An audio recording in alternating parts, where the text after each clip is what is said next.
Hey guys, कैसे हो? I hope कि आप सब लोग ठीक होंगे। मैं हूं अभिषेक और आप देखना शुरू कर चुके हैं स्टडी विद अभिषेक। तो गाइस, पार्ट 3 करने वाले हैं आज हम लोग। इससे पहले पार्ट 1 और पार्ट 2 कंप्लीट करा चुका हूं मैं। तो इनकेस अगर आपने मिस कर दिया है किसी भी पार्ट को, तो इस वीडियो को देखने के बाद पार्ट 1 और पार्ट 2 आप दोनों देख लेना। कैसे? आई बटन में आपको लिंक मिल जाएगी, साथ ही साथ डिस्क्रिप्शन में भी लिंक दे दूंगा, तो आप जैसे भी चाहो जा करके देख लेना। चलो अभी शुरू करते हैं, लेकिन उससे पहले बोलना चाहूंगा कि अगर आप चैनल पे नए हो, अभी तक चैनल को सब्सक्राइब नहीं किया है, तो सब्सक्राइब करके बेल आइकन को जरूर प्रेस कर देना ऐसे ही वीडियो सबसे पहले पाने के लिए। क्वेश्चन नंबर 31 है, भारत की पहली आयरन स्टील कंपनी इनमें से कौन सी जगह पर स्थित है? ऑप्शंस आपके सामने हैं, जमशेदपुर, हीरापुर, मुंबई और गुवाहाटी। इसके लिए करेक्ट आंसर हो जाएगा हमारा ऑप्शन नंबर ए, यानी कि जमशेदपुर। भारत की पहली आयरन स्टील कंपनी जो है वो जमशेदपुर में स्थित है। अब यहाँ ध्यान से समझना, सबसे पहली कंपनी जो थी वो ब्रिटिश ऑर्गेनाइजेशन के थ्रू, ब्रिटिश संस्था के द्वारा वेस्ट बंगाल के निकट एक जगह है कुल्टी नामक जगह पर लगाया गया था। लेकिन वो क्या हुआ, वो कंपनी सफल नहीं हो सकी। इसके बाद 1907 में, कब? 1907 में जमशेद जी टाटा जो थे, उन्होंने Tata iron and steel company, जिसे हम टिस्को बोलते हैं, शॉर्ट में क्या बोलते हैं? टिस्को। तो ये शॉर्ट फॉर्म भी याद रखना, इसका फुल फॉर्म भी पूछा जाता है।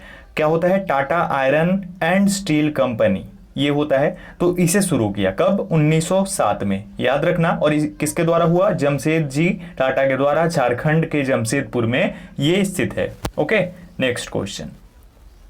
सूत्रीय कार्यक्रम का पुनर्स्थापन इनमें से कौन से साल में किया गया था? 2008, 2009, 2005 और 2007। इसके लिए करेक्ट आंसर हमारा हो जाएगा ऑप्शन नंबर डी, यानी कि 2007 में। साल 2007 में ये जो 20 सूत्रीय कार्यक्रम है, 20 सूत्रीय कार्यक्रम का पुनर्स्थापन किया गया था। 20 सूत्रीय ये कार्यक्रम है और इसकी जो शुरुआत हुई थी, स्थापना जो हुई थी, वो 1975 में, 1975 में की गई थी इसकी 20 सूत्रीय कार्यक्रम की। उसके बाद इसे फिर से दोबारा से पुनर्स्थापित किया गया 2007 में, और अभी जो प्रेजेंट में चल रहा है वो 20 सूत्रीय कार्यक्रम 2006 के नाम से जाना जाता है। ओके, और ये किस लिए है? ये पिछड़े लोग, निर्धन लोग जो हैं, उनके जीवन में सुधार के लिए है। आगे बढ़ते हैं। इनमें से कौन म्यूचुअल फंड्स को विनियमित करने का कार्य करता है? सेबी, एसबीआई, आरबीआई और नन ऑफ दीज। इसके लिए करेक्ट आंसर हमारा हो जाएगा ऑप्शन नंबर ए, यानी कि सेबी। सेबी जो है ये म्यूचुअल फंड्स को विनियमित करने का कार्य करता है, यानी कि ये रेगुलेट करता है, और इसी के लिए इसे बनाया भी गया है। ये जो संस्था है सेबी, इसे इसीलिए बनाया गया है। अब सबका फुल फॉर्म एक बार बता देता हूं। सबसे पहले तो सेबी के बारे में जान लो। इसका फुल फॉर्म होता है the securities and exchange board of India, जिसे हम सेबी बोलते हैं। उसके बाद दूसरे नंबर पर है एसबीआई, इसे स्टेट बैंक ऑफ इंडिया हम बोलते हैं। और तीसरे नंबर पर RBI, reserve bank of India. अब एक एक करके स्थापना इसका जान लो। सबसे पहले हम सेबी की बात करें तो सेबी की स्थापना जो हुई थी वो 12 अप्रैल 1992 में हुई थी। एसबीआई की स्थापना जो हुई थी 1 जुलाई 1955 में हुई थी। और आरबीआई की स्थापना 1 अप्रैल 1935 यानी 1 अप्रैल 1935 में हुई थी कोलकाता में। ओके, तीनों को याद रखना, तीनों ही ज़्यादा इंपॉर्टेंट है और तीनों से सवाल पूछा जाता है। ओके, चलो नेक्स्ट क्वेश्चन 34 नंबर। महाबलीपुरम के पैगोड़ा किन के द्वारा बनवाए गए थे? पल्लव, चालुक्य, चेर और चोल। करेक्ट आंसर इसके लिए हमारा हो जाएगा ऑप्शन नंबर ए, यानी कि पल्लव राजवंश जो था, इन्हीं के द्वारा महाबलीपुरम में पैगोड़ा बनवाया गया था। ठीक है, ये पैगोड़ा था। आगे बढ़ते हैं नेक्स्ट क्वेश्चन की ओर। हमारा 35 नंबर है, पाली भाषा में निगंठा नटपुत किनको कहा जाता है? महावीर, गौतम बुद्ध, पार्श्वनाथ और ऋषभ देव।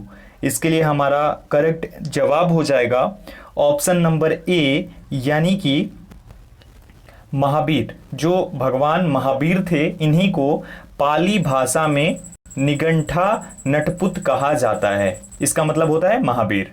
ठीक है, इसे बोला जाता है पाली भाषा में। ओके, अब यहाँ पे ध्यान दीजिएगा, महावीर के बारे में थोड़ा सा आप लोग जान लो। स्वामी महावीर जो थे ये जैनिज्म के यानी जैन धर्म के 24वें तीर्थकर थे। वैशाली में इनका जन्म हुआ था और इनकी मृत्यु हुई थी पावापुरी में। ये सवाल आते हैं इसीलिए मैंने ये बता दिया ताकि आप याद रखना, वैशाली में जन्म और मृत्यु पावापुरी में हुई थी। ओके, चलो नेक्स्ट क्वेश्चन। कंबोडिया का अंकोर वाट मंदिर इनमें से कौन से हिंदू देवता को समर्पित है? ब्रह्मा, गणेश, शिव और विष्णु। आई होप कि आपने सोच लिया होगा अपना जवाब। इसके लिए करेक्ट जवाब हो जाएगा ऑप्शन नंबर डी यानी कि भगवान विष्णु। भगवान विष्णु को कंबोडिया का अंकोर वाट मंदिर जो है वो समर्पित किया जाता है या फिर किया गया है। अब इसके बारे में थोड़ा जान लो। ये जो कंबोडिया का अंकोर वाट मंदिर है इसको सूर्यवर्मन द्वितीय यानी सूर्यवर्मन सेकंड और जयवर्मन सप्तम ने बनवाया था। किसने? सूर्यवर्मन सेकंड और जयवर्मन सप्तम ने, याद रखना। और ये विष्णु, भगवान विष्णु को समर्पित है कंबोडिया का अंकोर वाट मंदिर। आगे बढ़ते हैं। भारत के अंदर डॉलर रुपया विनिमय दर किसके ऊपर निर्भर करती है? मांग आपूर्ति संतुलन, आरबीआई की मौद्रिक नीति, सरकारी नियंत्रण और इनमें से कोई नहीं। करेक्ट जवाब इसका हो जाएगा ऑप्शन नंबर ए यानी मांग आपूर्ति संतुलन जो है इसी के ऊपर भारत के अंदर डॉलर या रुपया जो है, डॉलर से रुपया विनिमय दर निर्भर करती है यानी डिपेंड करती है। एक्सचेंज रेट जो होता है ना अभी, जैसे कि $1 बराबर अभी लगभग 73 रुपीज होता है, तो उसी प्रकार से वो मांग आपूर्ति संतुलन के ऊपर डिपेंड करती है यानी डिमांड और सप्लाई बैलेंस पे। आगे बढ़ते हैं। 38 नंबर, पंचमहल इनमें से कौन से स्थान पर उपस्थित है? आगरा, बरेली, फतेहपुर सिकरी और अलीगढ़। इसके लिए करेक्ट जवाब हमारा हो जाएगा ऑप्शन नंबर सी यानी कि फतेहपुर सिकरी। फतेहपुर सिकरी में जो है ये पंचमहल स्थित है और इसका निर्माण करवाया था अकबर ने। जो अकबर था उसने ही निर्माण कराया था फतेहपुर सिकरी में। आगे बढ़ते हैं। 39, इनमें से कौन सी नदी दक्षिण भारत की गंगा भी कही जाती है? कावेरी, तुंगभद्रा, गोदावरी और Krishna. Correct answer option number C हो जाएगा यानी कि गोदावरी। गोदावरी नदी को दक्षिण भारत की गंगा भी बोला जाता है। ओके, याद रखना। आगे बढ़ते हैं। 40 नंबर क्वेश्चन देखते हैं। भारत में प्रथम महिला प्रधानमंत्री इनमें से कौन बनी थी? प्रतिभा पाटिल, एम फातिमा बीवी और इंदिरा गांधी। करेक्ट जवाब हमारा हो जाएगा इंदिरा गांधी। इंदिरा गांधी भारत की प्रथम और एकमात्र महिला प्रधानमंत्री थी यानी कि इनके पहले और इनके बाद कोई और महिला प्रधानमंत्री हमारे देश में नहीं बनी थी और ये लगातार 3 बार इलेक्ट हुई थी। उसके बाद चौथी बार में इनकी हत्या हो गई थी।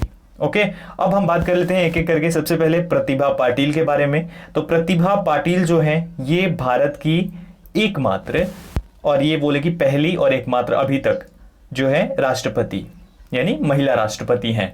उसके बाद एम फातिमा बीवी, ये सवाल भी पूछा गया था पिछले एग्जाम में, ये इंपॉर्टेंट है इसलिए बता रहा हूं। तो एम फातिमा बीवी जो है ये क्या थी? ये भारत की सुप्रीम कोर्ट की फर्स्ट लेडी जज थी, पहली महिला जज सुप्रीम कोर्ट ऑफ इंडिया में। कौन थी? एम फातिमा बीबी। ये बनी थी और कब बनी थी? बनी थी 1989 में। 1989 में एम फातिमा बीबी को भारत की सुप्रीम कोर्ट में पहली महिला जज बनाया गया। ओके, याद रखना इस चीज को। अब आगे बढ़ते हैं नेक्स्ट क्वेश्चन की ओर। हमारा नेक्स्ट क्वेश्चन 41 नंबर है। भारत के पहले राष्ट्रपति का नाम है। ऑप्शंस आपके सामने हैं। करेक्ट जवाब फटाक से बता देता हूं, टाइम वेस्ट नहीं होगा। करेक्ट जवाब है डॉक्टर राजेंद्र प्रसाद।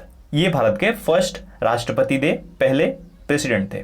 अब एक और सवाल यहाँ पे पूछ सकता है एग्जाम में कि अभी भारत में कितने वर्तमान में राष्ट्रपति हो चुके हैं? तो 14 हो चुके हैं। ओके, याद रखना। और अभी वर्तमान में हमारे हैं रामनाथ कोविंद जी जो कि 14वें नंबर पे हैं।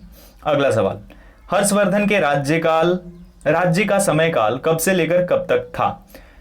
602 से 665, 600 से 658, 564 से 600 ईस्वी और उसके बाद 606 से 647 ईस्वी। करेक्ट आंसर हो जाएगा 606 से 647 ईस्वी। ये हर्षवर्धन के राज्य का समयकाल था, इसके बीच में ही इन्होंने राज्य करा था। ओके, नेक्स्ट, नेपोलियन बोनापार्ट इनमें से कौन से वर्ष सम्राट बना था?